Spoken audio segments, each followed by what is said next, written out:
Much of Arkansas is still under a winter storm warning this afternoon. Thanks for joining us on this Thursday. I'm Michael Aaron with meteorologist Nathan Scott, taking a live look at Interstate 630 in Little Rock, where you can see the cars seem to be getting by without any major issues, but we did see some slick spots out there this morning, Nathan. More freezing rain on the way for some people, or really some people are experiencing that right now, right? Well, good afternoon, Michael. Yeah, you got to watch out for those bridges and overpasses because primarily the pavement is wet, but those exposed areas, those elevated areas, still can see some ice accumulation through the course of the afternoon. We're watching the temperatures very closely. Here's some good news. We're at the freezing point in Little Rock, also Hot Springs, Stuttgart. So the temperatures are slowly starting to rise, and they will get above freezing here in a large part of central Arkansas through the rest of the afternoon. Meanwhile, Russellville, you're at 29, 28 in Clinton, and you see still a lot of pink showing up on the radar.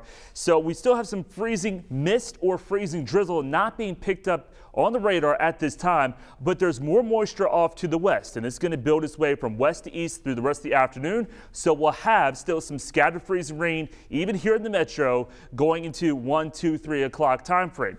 Thunder sleet and thunder freezing rain has been the case once again for North Arkansas, and that's where the heaviest precipitation is happening at this time.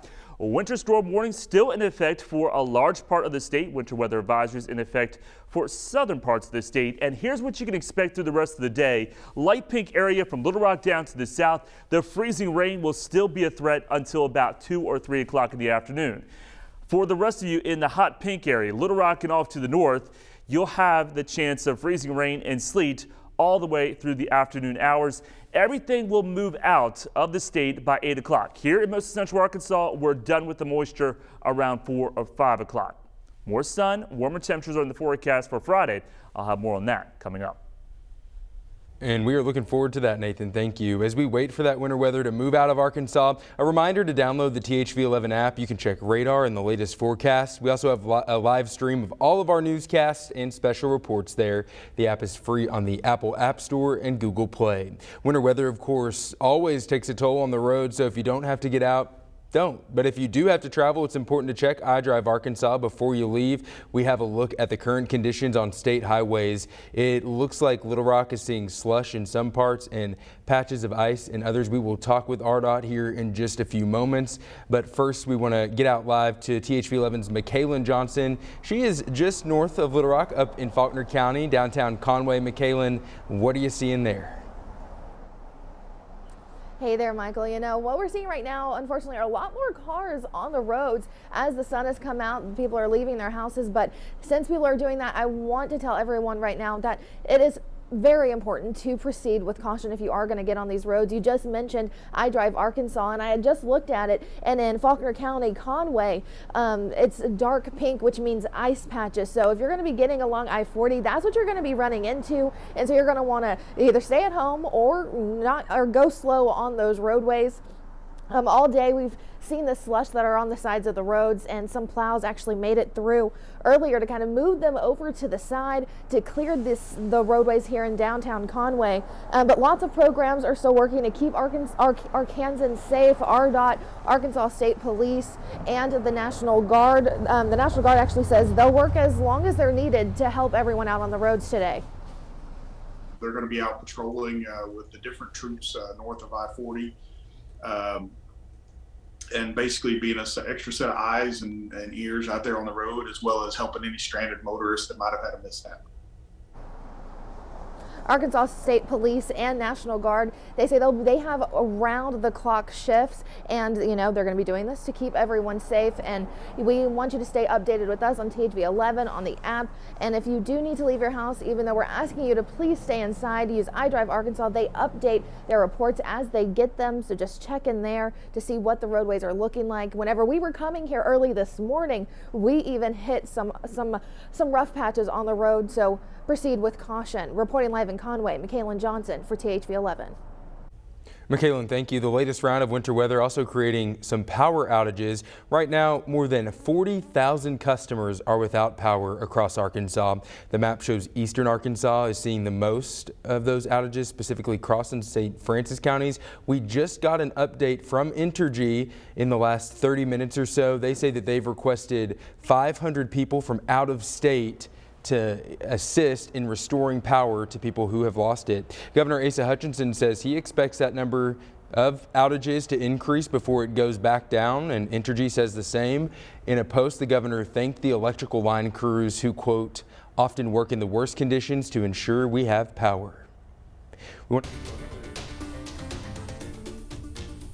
And we want to get to our other big story this afternoon, developing news in Ukraine. President Joe Biden is expected to address Russia's invasion there in about 30 minutes. We'll take that live right here on THV11. When that happens, the president spoke with Ukraine. Explosions rock cities throughout Ukraine, and Russian tanks could be seen crossing the border as Russia's full-scale invasion of Ukraine has begun. Peace on our continent has been shattered. We now have war in Europe on a scale and of a type we thought belonged to history.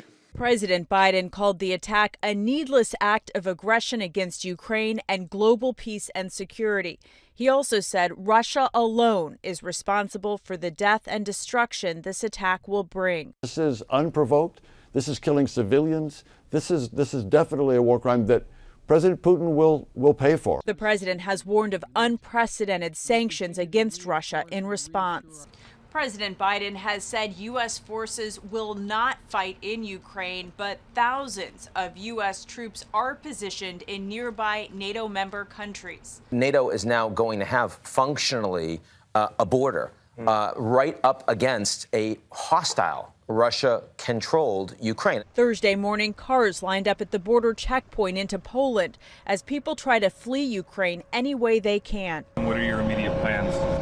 None. Get to the U.S. Assistance Center down the line and then ask them where to go and what to do, what they think is best. U.S. forces in Poland have already set up camps to begin receiving refugees. Natalie Brandt, CBS News, the White House.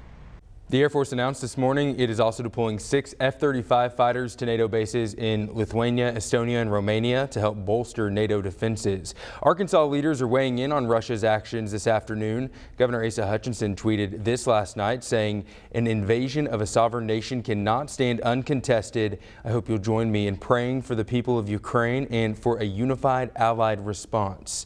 U.S. Senator Tom Cotton released a statement saying, quote, "Vladimir Putin's unprovoked naked war of aggression must face the most severe consequences. I urge President Biden to finally impose these consequences." And U.S. Senator John Bozeman said this, quote, "History will show they have not sought this conflict, but are justified in defending their sovereignty with courage and clarity." And finally, U.S. Representative French Hill wrote in part, "The United States will stand with those who abide by peace and cooperation, and we will continue to support the people of Ukraine as they seek to defend their democracy-loving nation," end quote. You can find their full statements right now on thv11.com. We've been talking about it for weeks, but Russia's actions in Ukraine are having an impact here in the U.S. and around the world. This afternoon, we want to explain what the developing situation could do to our economy with the help of CBS News business analyst Jill Schlesinger. Let's start with the first thing that comes to mind, gas prices. I think that's where we're going to see the most severe impact because we know the price of oil has already been going up. We've seen oil and gas prices up by 40% from a year ago. We're headed higher, unfortunately. According to AAA, we're at about $3.54 nationally for a gallon of gas. If this persists, if this goes on, we could see oil and gas prices, utility prices up even more. We also could see agricultural prices for wheat and corn because Russia and Ukraine are big exporters. And finally, we could see metal prices when we look at iron ore, we look at palladium used in those chips that we need in cars. So all of this is going to add to inflationary pressures, at least in the short term. Global markets tanked overnight, which always causes uncertainty for investors. Will they bounce back, and what should people do until they do? Well, I always start with try to take a deep breath. It's scary. These panic situations are really rough. And try to just calm down, remain true to your plan. Markets are going to be volatile. So even if they are, Jill. Exactly. If they go down big today, they could go up big tomorrow. Try not to react. Stick to that game plan. Remember, if you're a long-term investor, these moments are real tests. So please try to stay calm and try to remind yourself, I'm in it for the long term.